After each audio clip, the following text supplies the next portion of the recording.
ডাক্তারকে কি রিপোর্ট আমি প্রথমে দেখাতে গেছিলাম সেটা দিয়ে শুরু করি, তারপর ডাক্তার কি বললো ডিটেলসে তোমাদেরকে বলছি। চলো, প্রথমেই ডাক্তার আমি লাস্ট যেদিন চেক আপে গেছিলাম তো সেদিন উনি আমাকে কিছু ব্লাড টেস্ট দিয়েছিলেন আর একটা ইসিজি করতে দিয়েছিলেন আর কালার ডপলার টেস্ট করতে দিয়েছিলেন। তো প্রথমেই তোমাদের ব্লাড টেস্টের মধ্যে কি করতে দিয়েছিল সেটা আগে তোমাদেরকে বলি। প্রথমেই আমাকে সুগার টেস্ট করতে দিয়েছিল, সুগার টেস্টটা একদম ঠিকঠাক আছে। ইউরিয়া দিয়েছিল, ইউরিয়াটাও ঠিকঠাক আছে।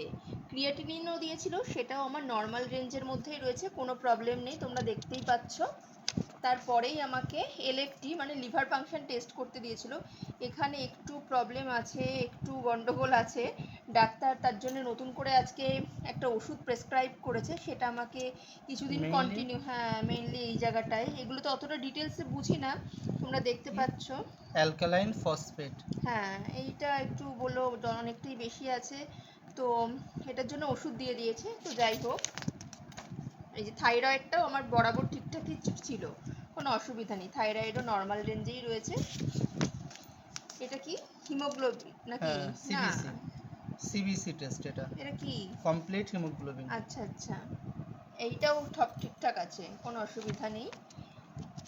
এই যে আর যা রয়েছে ডাক্তার বলে এতে কোনো প্রবলেম হবে না, একটু যেটাতে বেশি কম বেশি রয়েছে কোনো সমস্যা হবে না, উনি তাই বললেন। আর এটা হচ্ছে প্রথম দিন টাইম পিটি, এটা তো অপারেশনের সময় লাগে। হ্যাঁ কি বললো রক্ত জমাট বাঁধতে কতটা কি সময় লাগে তার সেসব কি বললো, এমনি আদারওয়াইজ সব কিছু ব্লাড টেস্টে সব কিছু ঠিকঠাক আছে। তারপরেই আসি, আমাকে যেটা করতে দিয়েছিল, এই প্রথম আমার প্রেগন্যান্সির মধ্যে ইসিজি প্রথম করতে দিয়েছে, এই যে ইসিজি রিপোর্ট, এটা দেখে আমি নিজেও কিছু বুঝিনি, তোমরাও কিছু বুঝবে না, ডাক্তারই জানে কি। এই যে ইসিজি রিপোর্ট, এই যে দেখতেই পাচ্ছ, এই যে ডাক্তার বলল ইসিজি রিপোর্ট একদম ঠিকঠাক আছে, কোনো সমস্যা নেই। আর সব থেকে অপেক্ষার জিনিস, যেটার জন্য আমি সবসময় অপেক্ষা করে থাকি, যে আমাকে কবে ডক্টর ইউএসজি দেবে, ডাক্তারের কাছে ইউএসজি দিলে কি হয় বেবির সঙ্গে একটু দেখা হয়, সেটা একটু ভালো লাগে। তো ইউএসজি রিপোর্ট ঠিকঠাক আছে। আর এবার যে তোমার কালার ডপলার টেস্ট ছিল, কালার ডপলার টেস্টে মেইনলি বাচ্চার ব্লাড ফ্লোটা দেখে, যে যেটুকু আমি জানি যে সব কিছু ঠিকঠাক আছে কিনা। তো যিনি আমার ইউএসজি করেছিলেন তাকে বলেছিলাম একটা বেবির মুখ দিয়ে দিতে প্লেটের মধ্যে, তো উনি আমার বেবির একটা মুখ দিয়ে দিয়েছে না। তো যাই হোক, আর অন্যান্য ছবিগুলো দেখে আমি তো বুঝতে পারি না এগুলো কি, যাই হোক। আর রিপোর্ট এমনি সব কিছু ঠিকঠাক আছে, কোনো অসুবিধা নেই। বাচ্চার হাইট, ওয়েটটা একটু কম রয়েছে ডাক্তার বলেছে, তো উনি আরও কিছু ওষুধ দিয়ে দিয়েছে আমাকে, নতুন করে একটা স্যাশে দিয়েছে, এটা বলেছে কন্টিনিউ করতে, এই যে এইটা রেগুলার একটা করে স্যাশে বলেছে জলে বা দুধে গুলে খেয়ে নিতে, তো কোনো সমস্যা হবে না বলো, সামান্য কিছু কম রয়েছে।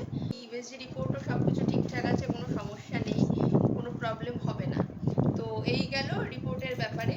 আর ডক্টর আমাকে যেটা বললো, আমার যা যা সমস্যা ছিল আমি তো ডাক্তারবাবুকে সব কিছু বললাম, তো উনি সব কিছু শুনলো। আর উনি আজকে আমার স্টেথোস্কোপ দিয়েও আমার বাচ্চার হার্টবিট শুনেছেন, বা আমার মানে পেটে হাত দিয়ে মেইনলি সব কিছু উনি দেখেছেন যে সব কিছু ঠিকঠাক আছে। আর আমার যে সমস্যা ছিল, আমার রিসেন্ট যেটা ইচিং প্রবলেম হচ্ছিল, ভীষণ ভীষণ মানে গায়ের নানা জায়গায় র্যাশ উঠছিল, ভীষণ চুলকাচ্ছিল সেই জায়গাগুলো, সেগুলো উনি শুনলেন। তারপর আমার যেটা হয় মেইনলি প্রেগনেন্সিতে, কোমর ব্যথা, এখানে ব্যথা ওখানে ব্যথা, সেগুলো তো চলছিলই, ডাক্তারকে সব বললাম, উনি শুনলেন, উনি সেগুলো শুনে যা যা বলার আমাকে তো সেগুলো বললো, নতুন করে কিছু ওষুধও দিয়েছেন। আর যেটা বললো যে এর মধ্যে আর আমাকে যাওয়া লাগছে না, আর 1 মাস পরে ডেট দিয়েছে, সামনের মাসের 15 তারিখে, অক্টোবরের 15 তারিখে উনি আমাকে ডেট দিয়েছেন।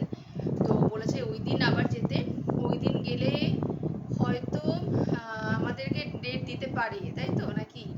ওই দিন গেলে আমাদেরকে হয়তো আমাদের ডেলিভারি ডেট উনি দিতে পারেন, আমি এখনো শিওর বলতে পারছি না, গেলে ওই দিন বলতে পারবো।